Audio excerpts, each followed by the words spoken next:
12-year-old Naota Nandaba's life gets turned upside down when he was ran over by a yellow Vespa scooter belonging to the quirky, bizarre, pink-haired woman named Haruko Haruhara, who also clobbers Naota in the head with a guitar. It was soon revealed that the blow to Naota's head somehow created a portal from which giant machines produced by the company Medical Mechanica emerged periodically to attack the city. Soon afterwards, Haruko decides to live with Naota and his family as a housekeeper, where it is revealed that she is an alien from outer space who is searching for someone known as the Pirate King, called Atomsk. Throughout the series, Naota is thrown into a three-way battle with Haruko, a commander named Amaral, and the Medical Mechanica as he struggles to return to normal life. Oh, Gainax, how I love your over-the-top and bizarre shows. After End of Evangelion, which was a very depressing and dark movie, it seems that Gainax wanted to make something full of levity and humor, and thus Fooly-Cooly was created with the intentions of breaking the rules of anime. And boy oh boy, did they do just that.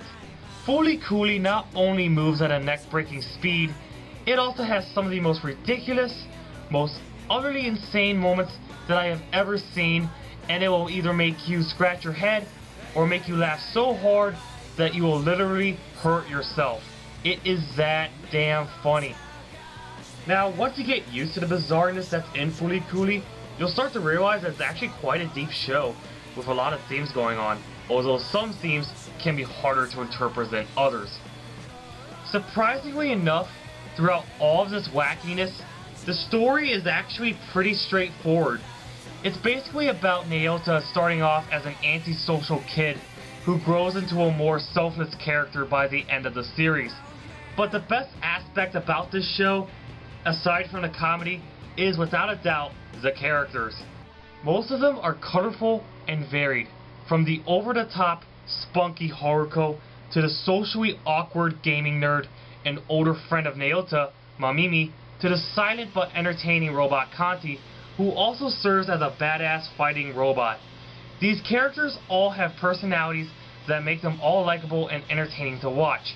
The anime also has quite a few references to other works, such as Gainax's own Daikon 4, Gundam, Lupin the Third, and hell, even South Park. Overall, Fooly-Cooly isn't as philosophical and hard-hitting as other Gainax shows, and logic is most definitely thrown out the window here, but for a show like this, it's best to just kick logic to the curb and have one hell of a thrill ride.